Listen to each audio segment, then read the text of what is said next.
quero trazer aqui hoje a doutrina principal daquilo que nós chamamos de salvação. Olha bem para mim.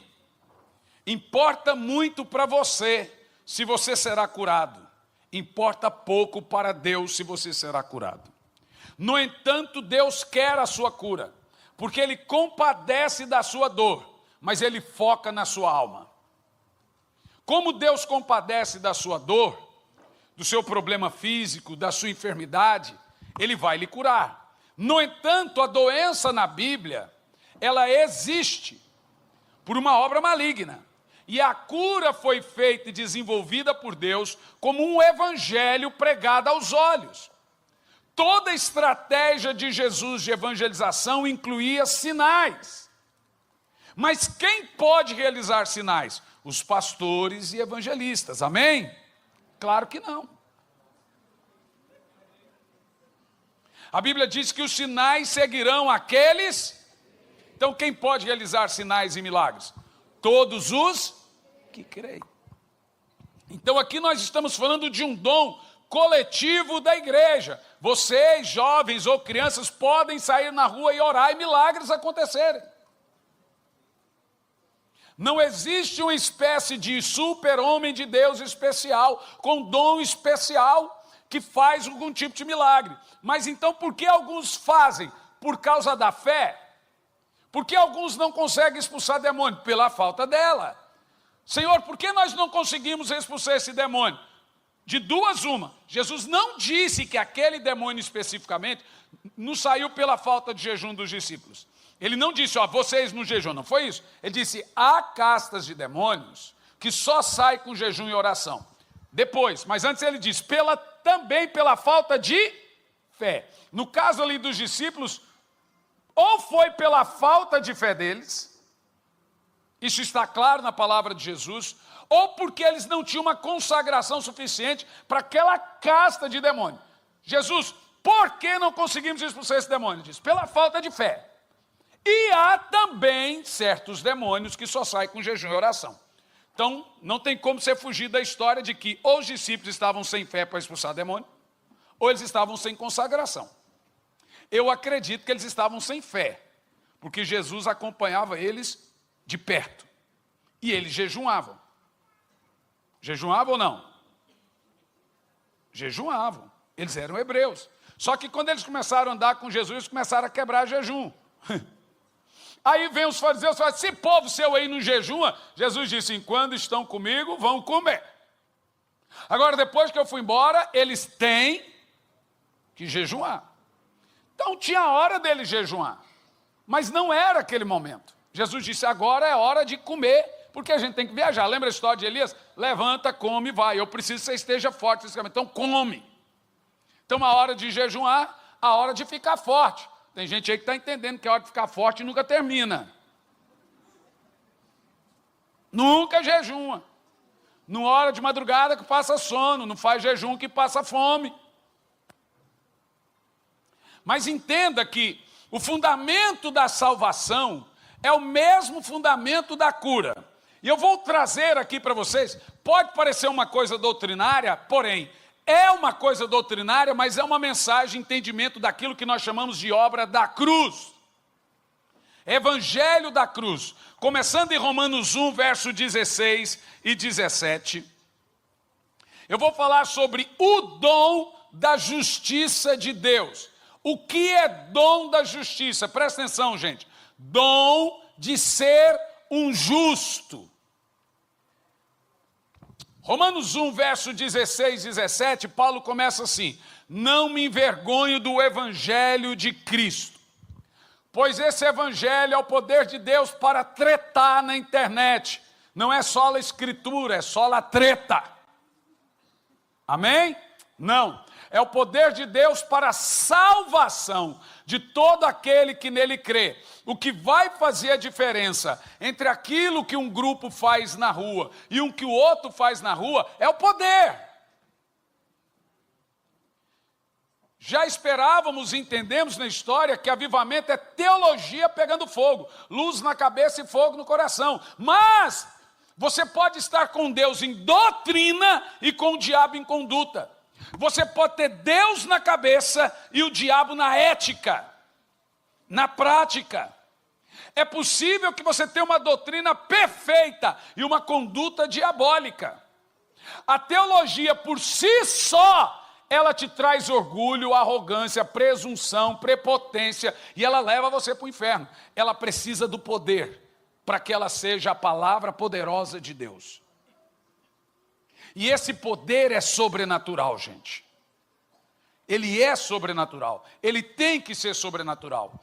Esse é o grande segredo dos grandes homens de Deus avivalistas de seu tempo, por exemplo, como do Wesley, que ele misturava a vida de piedade, de onde veio o termo pietismo, não é petismo, é pietismo, de onde vem a palavra piedade, né? Os pietistas eram aqueles que aderiam à ideia de valorizar a santidade, valorizar a vida de oração, valorizar a meditação da palavra. E aqui o que nós temos é o Evangelho de Cristo. Esse Evangelho é o poder de Deus para a salvação de todo aquele que nele crê. Primeiro para o judeu, isso é importante, que é cultural, e depois para todo mundo. Aqui é um conceito de que o judeu cria que Deus era só Deus de Abraão, Isaac e Jacó. Jesus vem numa tacada com Nicodemos, ele desconstrói a teologia dizendo, ó, Deus não é só Deus judeu não, Deus é Deus do mundo todo. E o resto do texto, versículo 17, o texto áureo daquilo que nós chamamos de evangelho. Em cima desse texto nasceu o que chamamos de reforma protestante. Lutero agora está se flagelando, todo dia ele não sei o que fazia, que ele se sentia tão culpado, mas ele está lá, e todo dia ele se machucava, daqui um pouco ele se machucando, e ele repetia, o justo vive da fé, o justo vive da fé, mas se batia, daqui um pouco ele foi repetindo, eu sou a justiça de Deus. Opa, o justo vive da fé. Ele parou de se flagelar, ele entendeu que a salvação era uma obra única e exclusiva de Jesus, sem nenhum acréscimo do homem.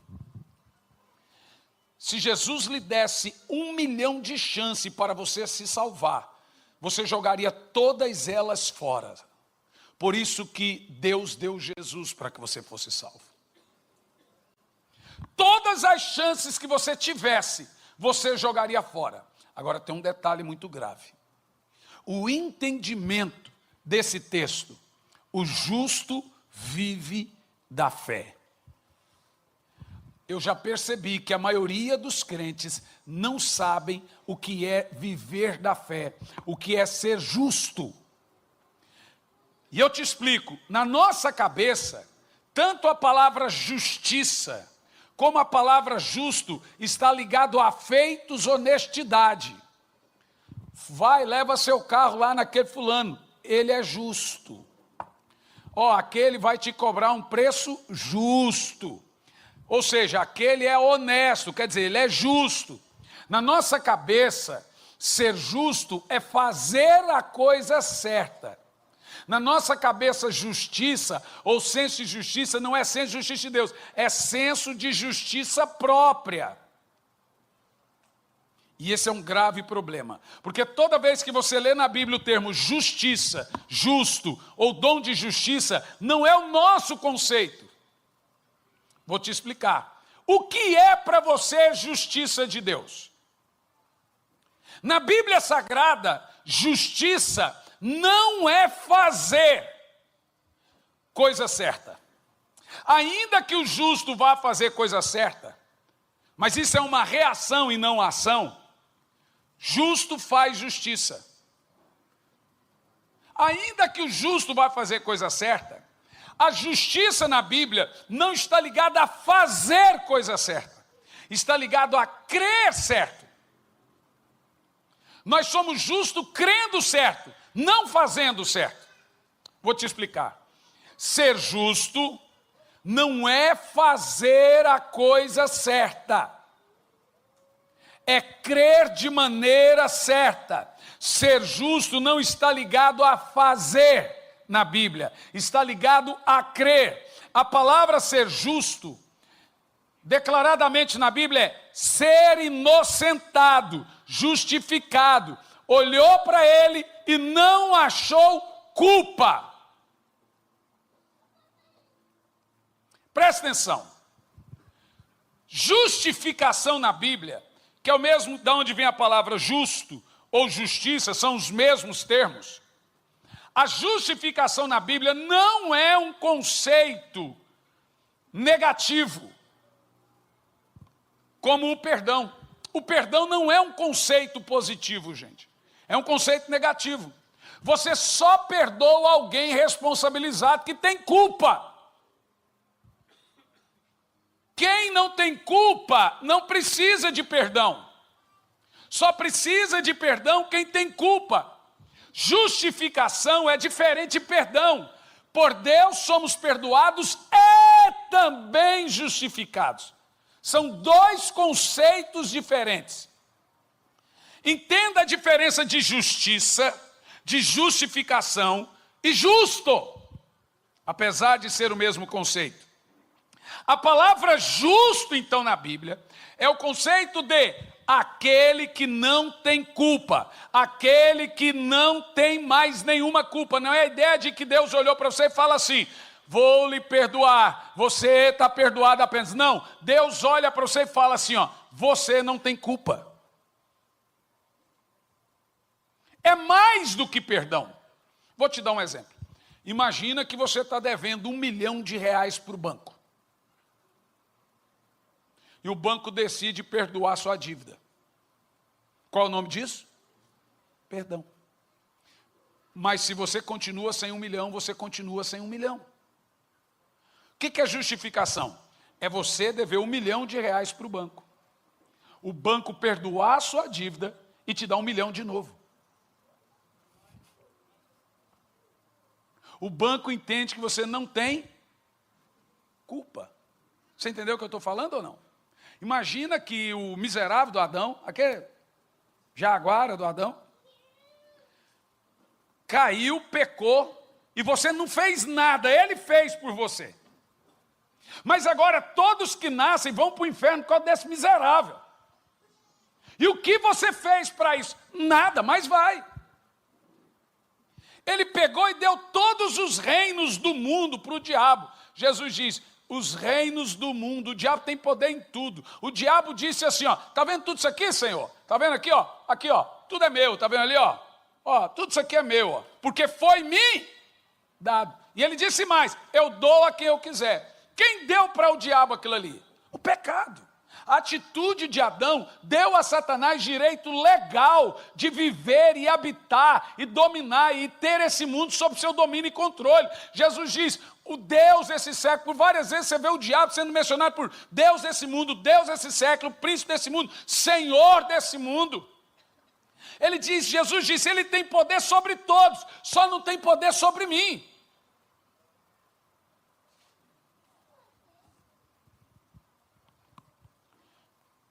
Eu costumo fazer uma anedotazinha, uma brincadeira, o seguinte. Cadê um rapaz aqui? Vem aqui meu irmão, você que está na ponta, vem cá. Eu te dou essa caneta de presente. Eu estou lhe dando essa caneta de presente. É um presente meu. Você faz dela o que você quiser. Mas eu estou lhe dando. Isso é muito importante para mim. Vem aqui aquele outro rapaz. É de zíper? Não. Não é de zíper. Essa aqui deve ser, ó. Tá sorta? Vamos arrumar isso aqui, rapaz. Vigia, rapaz.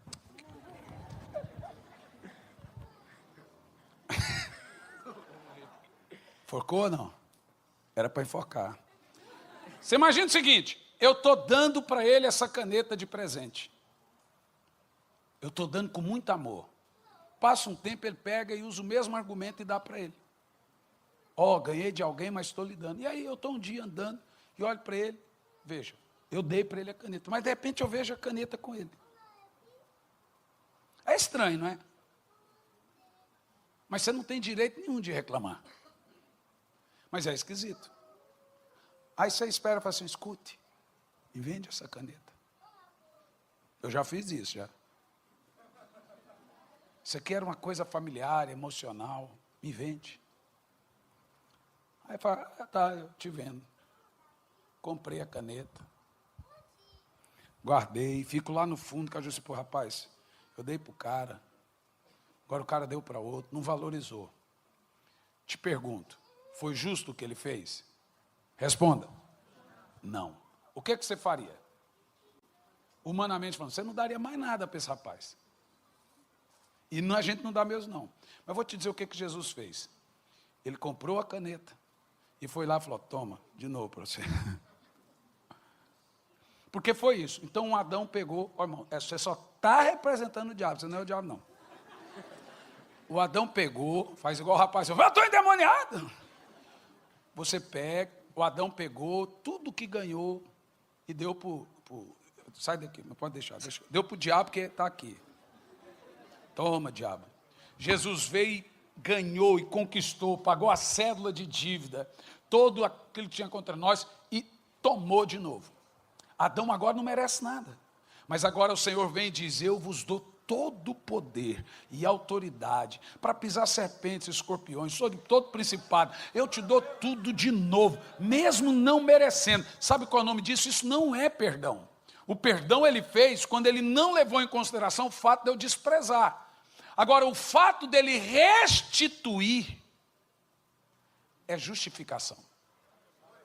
Então é um conceito, obrigado meu querido irmão, é um conceito muito maior do que perdão. A maioria de nós entendemos justificação sobre os olhos do perdão.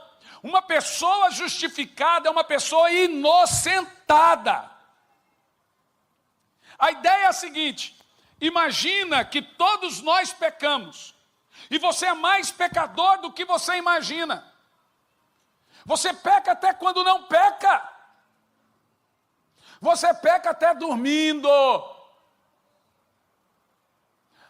Como que você vai para o céu com tanto pecado? O céu é lugar de gente perfeita, gente.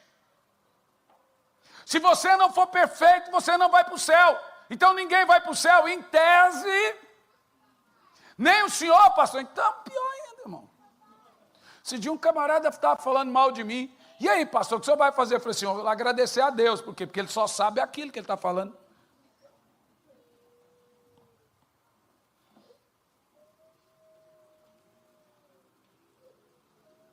Nós somos piores do que imaginamos. Todo mundo aos seus olhos é bom. O problema é que nós balizamos a nossa vida aos olhos nossos e do outro. Agora experimente fazer isso aos olhos do meu modelo perfeito que é Jesus. Você vai se sentir um lixo.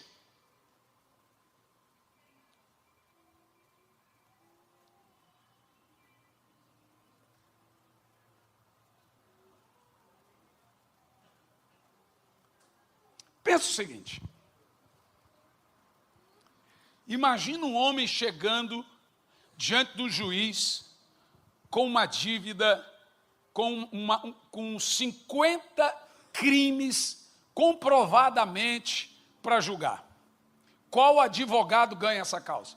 Então o juiz abre, meu amigo, você demorou, foi chegar aqui. Eu estou aqui com no mínimo 50 crimes comprovados. É uma causa, não tem como você ganhar diante de um juiz. Mas os juízes são homens. Você pode até comprar alguns que não são honestos. Agora imagina você chegando diante de Deus com um monte de pecado que Ele vê, que nem você sabe, que só Ele viu você pecando, que só Ele sabe que você pecou, e Deus agora está diante de seus pecados, diante de tudo que você fez a vida toda. É uma causa que não tem como. Veja, a justiça de Deus é tão grave que as pessoas serão julgadas e ainda irão dizer, o Senhor realmente é justo. Então, como um homem será aceito diante de Deus com tantos pecados? Se Deus não pode inocentar o pecado, se toda alma que pecar, essa morrerá, e se o céu é lugar de gente inocente, você não vai para o céu se cometer 50 pecados. Se você cometeu um, você não entra. Então, como é que você vai entrar no céu? Não é 50 pecados que te impede de entrar no céu, é um. Então como você entra no céu? Você acha realmente que o céu aceita você chegar lá bebendo?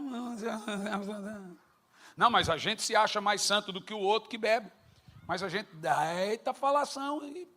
Tem gente que esquece que pecado da língua é grave. E Deus entende pecados da língua como pecados morais. Deus entende murmuração. O pecado que mais destruiu o povo de Israel foi da língua. Você quer ver um pecado silencioso, o pai e mãe de todos os pecados? Orgulho. E ninguém vê. Lúcifer não caiu porque adulterou, porque matou, roubou, torceu para o Corinthians. Lúcifer caiu por orgulho.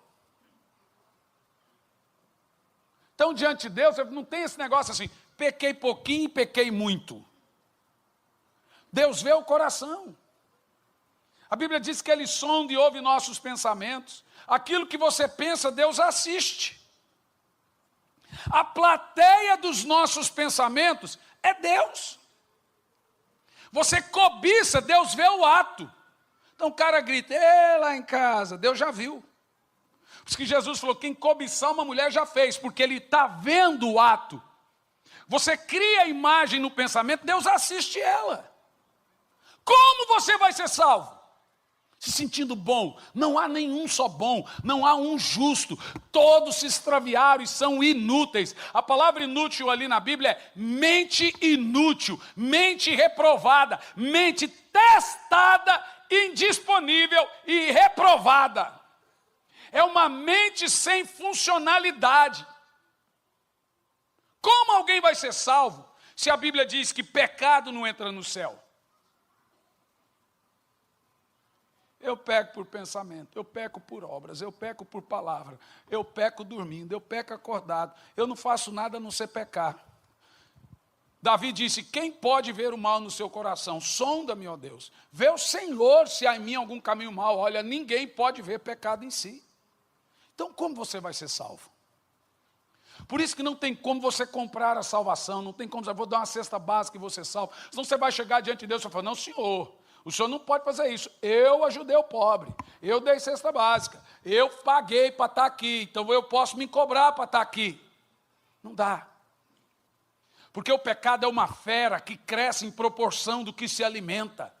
Sabe o que eu estou querendo dizer? Que a única maneira de vencer pecado é parando de pecar, não é pecando. Ah, pastor, veja bem, Deus fala, Senhor, como é que eu faço para vencer o pecado? Ele, para. Meu irmão me perguntou esse dia, pastor, qual é o segredo para orar? Eu falei, orando.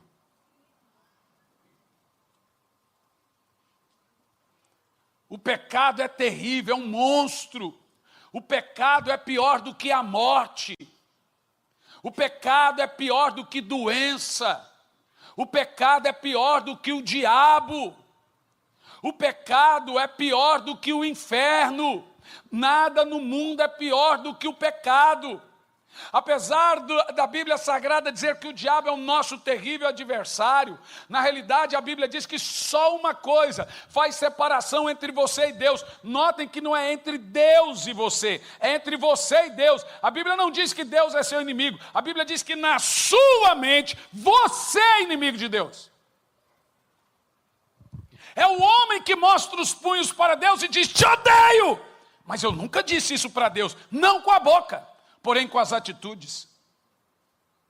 Nossa rebelião não é descarada.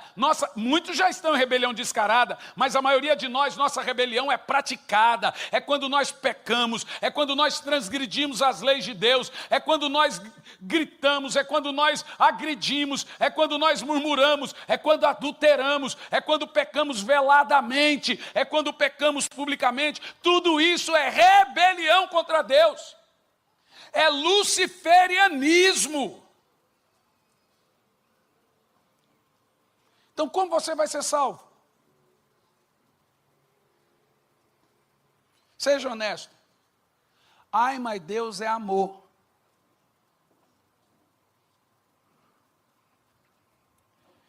Deixa eu te falar um negócio sobre isso que é muito importante. Nem você trata seu filho do jeito que você espera que Deus lhe trata. Se você não tratar seu filho com disciplina, com correção, colocar ele em algumas disciplinas, alguns castigos, algumas vezes até algumas, como a Bíblia sugere, umas palmadas, ele vira um delinquente. Você não está criando um filho, é um monstro.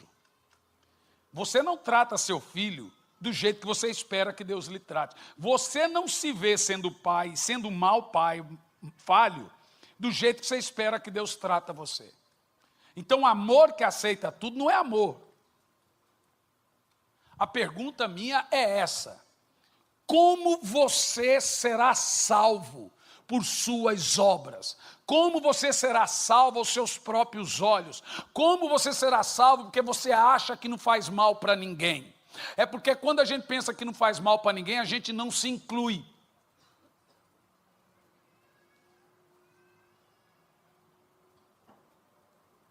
A Bíblia mesmo diz: quem danificar o seu corpo, o Senhor destrói com a sua própria mão, pois o seu corpo é de Deus. Então veja, fazer mal para si mesmo é gravíssimo. Muito grave. Como você será salvo? Eu costumo contar uma historinha muito interessante. Imagina aí que o pastor Jefferson ganhou uma herança. E uma fazenda. Vou falar do Goiás. O Goiás é alqueirão, né? O estado do Espírito Santo é alqueirinho, né? Não tem muita terra. Mas lá no Goiás é alqueirão mesmo, é alqueiro mesmo. Uma fazenda de 200 alqueires. No Goiás, Rondônia, Mato Grosso, recebe essa fazenda, servo de Deus. Cheio de Nelore e Angus. Lembra de mim quando entrares no paraíso. Imagina que ele está com aquela fazenda assim, branquinho de Nelore. Eu brinco com meu filho, quando você vê esse tanto de Nelore, você imagina o que ele fala? Picanha. E você, pai? Eu falei, dólar. Cada um vê, né, do jeito dele. Eu imagino vendendo aqueles boi. Mas imagina que ele está com 2 vaquinhas prenhas. Uma dá à luz no dia, o bezerro morre, o filhote morre. A outra dá à luz e a mãe morre. Ele pega a mãe morta, joga no pasto. Pega o filhote morto e joga no pasto. Agora ele tem mãe sem filho e filho sem mãe. O que ele faz? Muito esperto, fazendeiro esperto. Ele vai lá e pega o bezerro sem mãe, que tem cara de filho, jeito de filho, nasceu no mesmo dia do filho, e leva para a mãe sem filho. A mãe olha e fala assim, ó, tem jeito de filho, cara de filho, deve ser meu filho. Vamos dar de mamar para esse menino. Mas por que não pode ser? Então pronto, está resolvido. A mãe não tem filho, o filho não tem mãe. Vamos dar o filho para a mãe e a mãe para o filho sem mãe. Resultado, a mãe olha e está olhando assim, que bebê, tem cara de filho, jeito de filho, idade de filho. Mas ela começa a fazer assim, ó.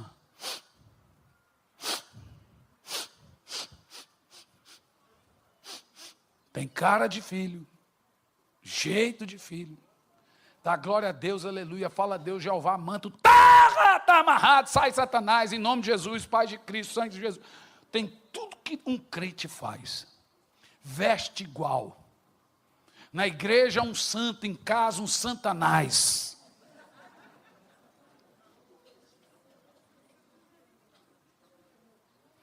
Sabe, irmão? Ele é irmão do Lúcio. Lúcio Fé. Sabe aquele camarada que tem tudo para ser crente? Tem tudo. Só falta uma coisa para ser crente. O coração de um. Então a mãe olha, parece meu filho, nasceu hoje de mim, mas não tem meu cheiro. Aí ela percebe que tem jeito de filho, cara de filho, jeito de filho, mas não é, porque não tem marca. Então ela começa a maltratar o bebê. O pastor Jefferson, muito preocupado, fala assim, bebê vai morrer levando esses coices aí, tira o bebê de lá. Mas agora, de qualquer forma, o bebê vai morrer. Ele tem que mamar. Como é que vai fazer? O que eu faço? Ele se lembra que lá no pasto tem o corpo da ovelhinha, do gadinho morto. O que ele faz? Ele vai lá e tira a pele do bezerro morto. E veste o bezerro vivo. Não é filho, mas parece com filho. Então agora não é filho, mas nasceu no mesmo dia do filho, parece com filho. e leva de volta para a mãe. A mãe olha e fala assim, parece meu filho. Tem idade, nasceu hoje, e tem cheiro de filho, mas não é. Você vai se lembrar que essa história foi contada na Bíblia. Jacó não era primogênito, mas ele foi aceito porque ele se vestiu de primogênito. Você vai se lembrar que quando você chegar diante de Deus, você não engana Deus como nessa pequena anedota que eu contei, mas Deus não vai olhar para você e olhar porque o que você comprou para chegar diante dele. Ele não vai olhar para ver se você foi boa gente. Ele vai contar isso depois. Mas para ser salvo, ele vai olhar e sabe o que ele vai ver? Vamos ver se você tem o sangue do meu filho. Vamos ver se você tem o nome do meu filho. Vamos ver se sobre você está a marca da cruz. Então ele vai olhar, vai ver se em você está Jesus. Diz a Bíblia que você é reconhecido lá no amado. E sabe o que ele vai bradar? Sem culpa. É isso que Paulo diz, não há nenhuma acusação. É como se você naquela hora chegasse diante de Deus, sem nenhum pecado. Em outras palavras, não sou eu que estou sendo aceito, é o Filho dele. Ou seja, o justo Jesus pegou a justiça dele e colocou no meu pecado. Ele pegou o meu pecado e colocou na justiça dele. Aí você fala assim, como eu vou ser aceito por Deus, como se eu não tivesse nenhum pecado com tanto pecado que eu tenho? Da mesma forma que Jesus foi morto sem nenhum pecado e como se tivesse muitos pecados. O que Jesus fez para merecer a morte? Nada. O que você faz para merecer o céu? Nada. Jesus pegou o seu pecado e pôs nele. Pegou a sua justiça, a justiça dele pôs em você. Então agora diante de Deus é como se você fosse o filho dele da cruz. E diante de Deus é como lá na cruz fosse você. Não existe cruz de Cristo na Bíblia, gente. Existe minha cruz. A cruz que ele subiu não era dele, era a minha. Na história do bom samaritano, você não é o bom samaritano. Você é o cara à beira do caminho doente. A gente tem que ser o bom samaritano. Ah, tem. Tente. Eu sou o cara doente. Vou te explicar isso. Romanos 5,17. Vamos lá, presta atenção nisso aqui. Justo, justiça, justificação. Vamos ler em voz alta.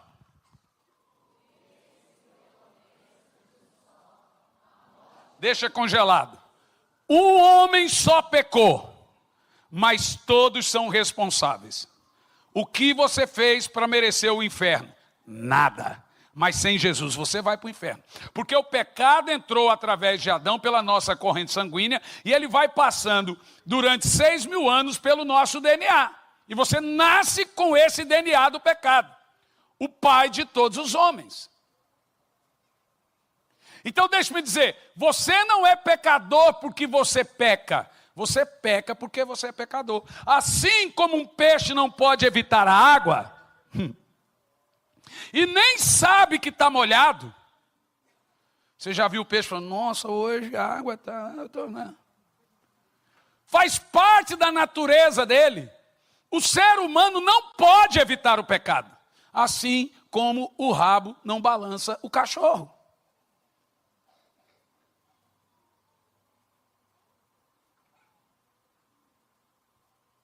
Então o homem peca porque é da natureza dele.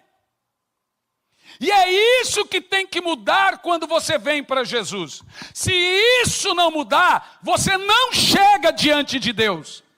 Porque você vai chegar diante de Deus com justiça própria, tentando mostrar para Deus seu merecimento, tentando mostrar que você ajudou alguém, e Deus vai olhar e vai ver o quê? Trapo de imundície. Porque não há bondade no homem, ainda que ele seja bom. Vou te explicar como Paulo sintetiza isso de uma coisa muito simples. Olhe bem para esse pedestal aqui. Ai, meu Deus. Não olhe tão bem assim, mas olhe. Paulo usa o termo seguinte: quem é da carne, ele pratica a obra da carne. Quem é do Espírito, pratica a obra do Espírito. E Paulo usa uma palavra muito interessante que é predisposição ao pecado. Então, quem é do Espírito, ele está predisposto a fazer coisas do Espírito. Quem é da carne, ele está predisposto a fazer coisas da carne. O que Paulo está querendo dizer? O homem carnal é o que não conhece Jesus. O seu espírito está numa espécie de inércia, que a Bíblia chama de morte espiritual. Ainda que ele tenha um certo conhecimento de Deus, de bondade, ele tem uma predisposição para o pecado. Então ele não pode evitar essa inclinação do pecado, porque a natureza dele, por causa de Adão, está predisposta a fazer coisas contra Deus. Então, basicamente, esse homem que não tem o Espírito Santo, não conhece Jesus, ele nem tem conhecimento de pecado, para ele é tudo normal. Ele está predisposto a ir para o inferno. Ainda que ele faça coisa boa, bondade para as pessoas, ele está predisposto a ir para o inferno. Porque ele não tem conhecimento da verdade, ele está predisposto a não ser salvo. Agora ele se converte. O que é se converter? Senhor Jesus, eu reconheço que sou pecador, é assim que começa. Significa que eu preciso chegar no céu pela obra de Jesus. Funciona mais ou menos assim. A minha obra me leva para o inferno. A obra de Jesus me leva para o céu.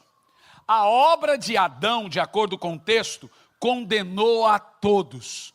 Um só homem trouxe o pecado. Que injustiça, de fato. Adão peca e todo mundo vai para o inferno. Qual o nome disso? Injustiça. É muito injusto. Por isso que Deus enviou Jesus, por causa dessa injustiça. Por um só homem o pecado entrou no mundo e a morte reina. Muito mais os que recebem a abundância da graça. Eu amo o termo aqui, ó, o dom da justiça. Por que o dom da justiça? Porque ser justo é um dom. Perceba que eu não sou justo porque mereço. Eu sou justo pelo dom da abundante graça. Quando a graça superabunda, eu recebo o dom de ser justo. Deus passa a olhar para mim e dizer, justo, mas não por minha causa.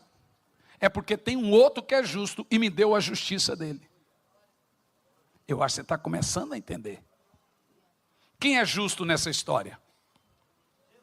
Quem é? Mas quando eu sou um com Cristo, eu também passo a ser? Se eu não sou um com Ele, eu não sou justo. Então eu não posso ser aceito. Funciona assim, ó. Aqueles que recebem o dom da justiça reinarão em vida. Não é depois lá no céu. Ou seja, quando você reina, a doença não reina. Quando você reina, o pecado não reina. Quando você reina, a depressão não reina. Você precisa aprender a reinar em vida. Não é depois de morrer, é agora. É reinar sobre as circunstâncias. Isso é quando Jesus está em você. Quando eu recebo Jesus, o que muda nesse homem? Muda o que Paulo chama de disposição mental.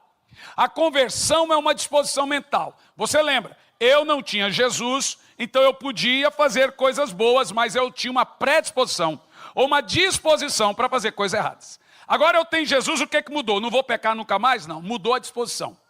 Eu posso até fazer coisa errada, posso até mentir, posso até pecar, mas eu já tenho uma predisposição a ir para o céu.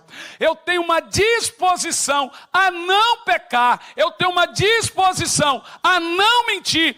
Ou seja, Paulo chama isso de mudou a inclinação. Literalmente isso. Eu agora estou inclinado para não ir para o inferno. Antes eu estava inclinado para ir para o céu, para ir para o inferno. Agora eu estou inclinado para ir para o céu. Se eu não for, eu terei que fazer um esforço muito grande para ir para o inferno. Porque eu já estou quase lá, completamente inclinado para a salvação. Você já parou para pensar a luta que um homem que tem Jesus faz para ir para o inferno? É grande, mas vai. Porque ele mudou a disposição mental dele. Não existe crente no inferno de propósito ou por acidente. Esse negócio de ser crente vascaíno,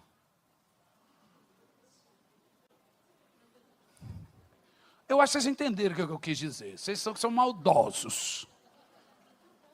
É tipo assim, crente perde a salvação, perde. Crente vai para o inferno, vai. Mas ele se esforçou muito para isso. Porque ele estava inclinado a não ir para o inferno. Ele está quase chegando lá. Ele depositou sua fé em Jesus. Ele entregou sua alma a Jesus. Ele agora sabe que sozinho ele não pode chegar no céu. Que quando ele chegar no céu, Deus vai olhar e tem que ver Jesus nele. Vou te mostrar, versículo 19. Por favor. Leia em voz alta, todo mundo. Quem é esse um só homem que desobedeceu aqui? Então, o que você fez para merecer o pecado? O que você fez para merecer a justiça? Pronto. O primeiro Adão trouxe pecado. Você não fez nada para isso. Então, como entender que Deus vai me aceitar com tantos pecados? É porque Jesus levou ele. Não é você que Deus está aceitando, ô cidadão. Eis o Cordeiro de Deus.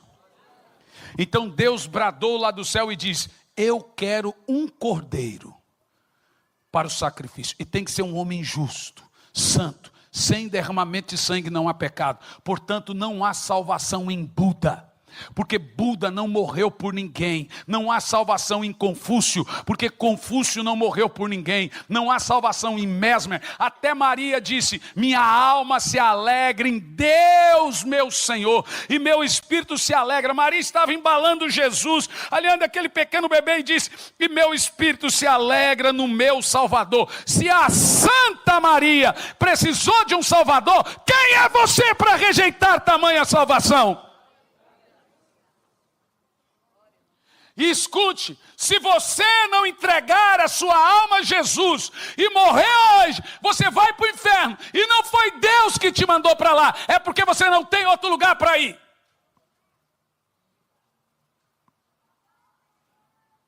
Deus não fez o inferno para os homens, mas não há outro lugar para irem a não ser o inferno, se não tiverem Jesus.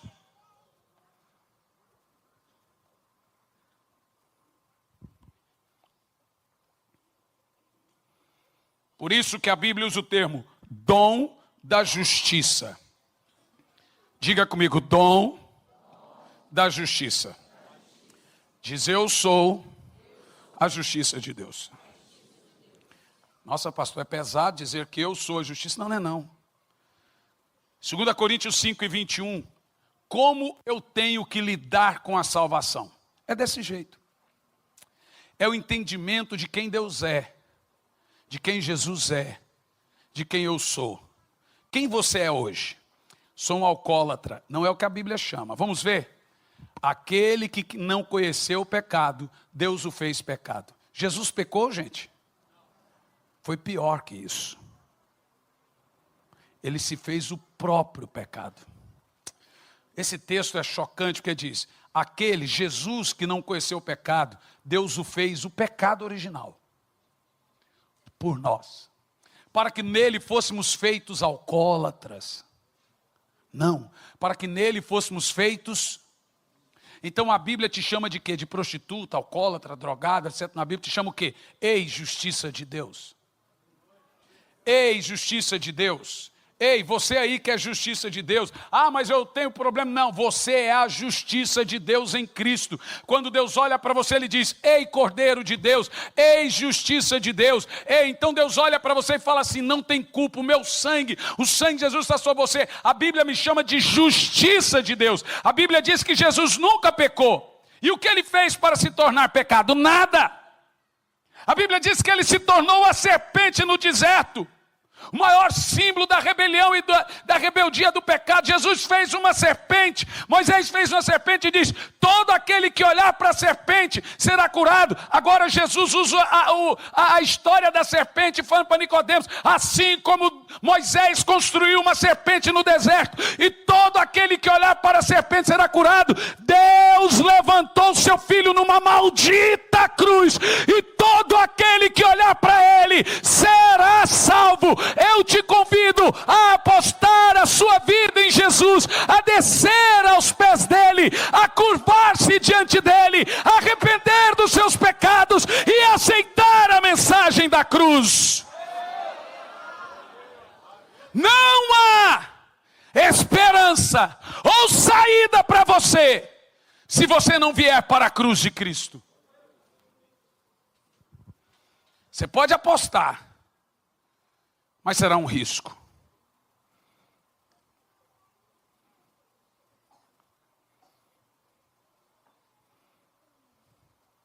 Então você se torna justo, mesmo sendo pecado. E Jesus se tornou pecado, mesmo sendo justo. E aqui eu termino te contando duas histórias. Está no meu livro Incrível Graça. Quem já leu o livro? Quem já leu o livro, isso aqui é comum para você, o que eu estou pregando. São muitos testemunhos que eu tenho naquele livro. Eu sou evangelista desde o ventre da minha mãe. Então eu sei muito bem o que eu estou falando para você. A vida toda eu prego isso. Uma menina viciada em maconha chegou a mim num culto e disse: pastor, eu amo Jesus. Eu amo Jesus. Mas eu também amo maconha. E eu queria me ver livre da maconha. Mas para eu me ver livre da maconha, eu preciso odiar a maconha. Bom, ela foi sincera. Eu falei assim: minha irmã, no seu caso a história é um pouco complicada, porque você só vence o pecado, tem a raiva dele. Enquanto você não odiar o pecado, você não vai vencer o pecado. E aí, pastor, o que eu tenho que fazer? Eu vou te dar uma dica. A fé não é confissão positiva. É confissão certeira. O que eu estou querendo dizer para você é que quando a Bíblia manda você confessar a palavra, não é ficar declarando determinismo. É declarar a palavra. Eu tenho fé, eu creio em Jesus, eu sou a justiça de Deus. A Bíblia manda você repetir: eu sou a justiça de Deus em Cristo. Você pode dizer isso 3 vezes?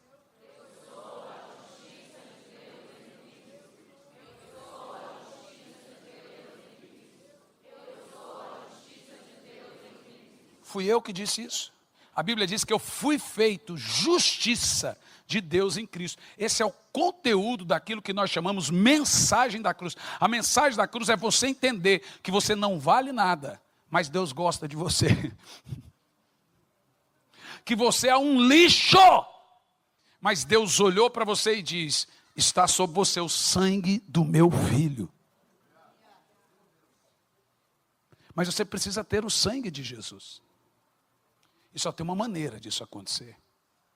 Eu amo essa mensagem da cruz porque ela é escandalosa. O diabo odeia ela. Te explico. E a menina falou: o que é que eu faço, pastor? Pois eu vou te dar a dica. Todo dia quando você preparar o cigarrinho de marihuana, olha que você for fumar, você diz: eu sou a justiça de Deus em Cristo. Ela só está falando sério, pastor? Eu estou falando sério. Você não é justo fazendo, você é justo crendo. Você tem que crer nisso. Que ainda que o pecado reine hoje em você, você tem que começar a confessar que Jesus é seu Senhor. Você tem que começar a confessar que você não é um viciado, que você não é um alcoólatra, que você não é uma prostituta, que você não é um drogado, você é a justiça de Deus em Cristo. E essa verdade começará a ser uma realidade na sua fé. E aí você vai começar a crer certo. E crer certo produz um estilo de vida certo. Gente, crer errado é a maior desgraça do mundo.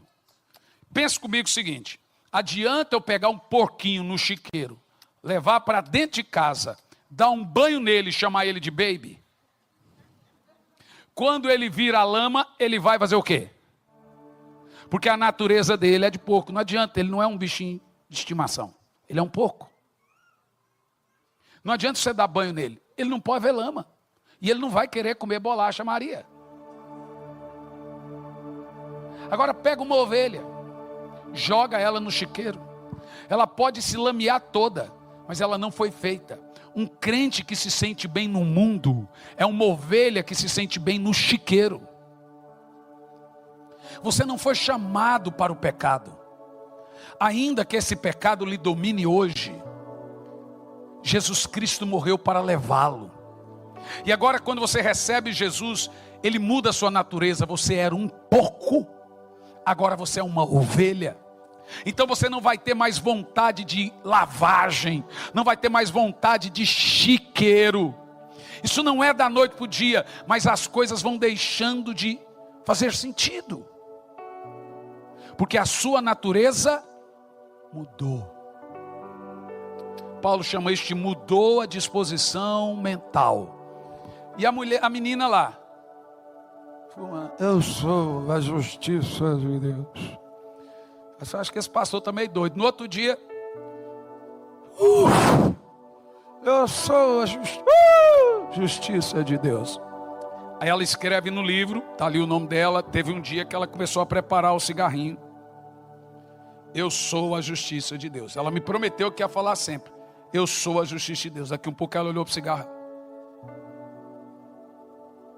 Eu sou a justiça de Deus. Jogou no chão. Eu sou a justiça de Deus. E nunca mais usou cigarro. Crer certo produz um estilo de vida certo. Se você crê que Deus quer te matar, esse é o pai que você espera. Se você crê que Ele quer te salvar, esse é o pai que você terá. Se você crê que Deus está com ódio mortal de você, é esse estilo de vida que você vai ter.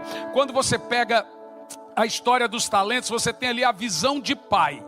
Um cara disse assim, eu enterrei, veja, o entendimento errado de Deus faz você não realizar as obras dele. Eu não realizei tuas obras porque tu é rude, o Senhor semeia onde não colhe, o Senhor é mau, o Senhor é vingativo. Então ele não realizou as obras de Deus, porque ele tinha um entendimento errado de Deus. O filho, o irmão do filho pródigo, enquanto o cara lá no mundo dizia, meu pai é bom, o que estava em casa dizia, meu pai é mau. Pois eu estou aqui dizendo para você que a coisa que Deus mais gosta de ouvir é: o Senhor é bom e a sua misericórdia dura para sempre. Eu te apresento um Deus que deu uma provisão de salvação. Você não precisa estar em depressão, você não precisa se vitimizar, nem Deus está com dó de você. Sabe por quê? Porque Ele enviou Jesus para levar as suas dores, Ele enviou Jesus para levar seus pecados. Então para de se sentir um coitadinho, porque isso fere a cruz de Cristo de novo. Eu quero te dizer que a sua dor foi levada, que o seu pecado foi levado, que a sua angústia foi levada. Você só precisa vir a Jesus hoje e ser salvo, vir à cruz e aceitar essa justiça dele.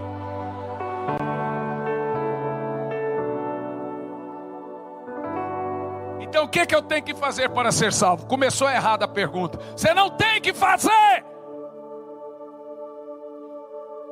Essa foi a correção de Jesus. Onde é que você ouviu a palavra fazer para ser salvo? Quem crê será salvo, disse Paulo, tu e a tua casa. Ele não disse quem fazer, disse se creres. Então para ser salvo é só isso? É só isso que não foi você na cruz. A verdade é que a obra toda foi realizada. Meu papel agora é falar, eu aceito a obra de Jesus na cruz. Eu reconheço que sou pecador. Eu reconheço que eu não sou nada. Eu reconheço que preciso de salvação. Eu estou cheio de justiça própria. Ai, mas por quê? Porque você sabe que esse negócio de autocomiseração é justiça própria. Se entrega à justiça de Deus agora. Porque sabe qual é o nome da justiça de Deus? Você leu ali, Jesus. Lá na cruz houve uma transação. Deus pegou o seu pecado e pôs em Jesus. Pegou a justiça de Jesus e pôs em você. Agora, perante Deus eu sou justo, perante Deus Jesus foi pecado. Entendeu a diferença? Se Deus não tivesse feito isso, todos nós iríamos para o inferno. Significa que todo aquele que não entregar a sua alma, sua vida a Jesus, não haverá salvação. Como é que o senhor sabe? Paga para ver. Tenha coragem. Você deposita. Por isso que a Bíblia sugere, olha para mim, que todos agora devem encaminhar a sua alma a Jesus. Quando o evangelista vem e fala assim: quem aqui quer entregar a sua alma a Jesus? Ele está reconhecendo o seu sacrifício na cruz.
A partir de hoje, você passa a ser perante Deus uma nova criatura em Cristo Jesus.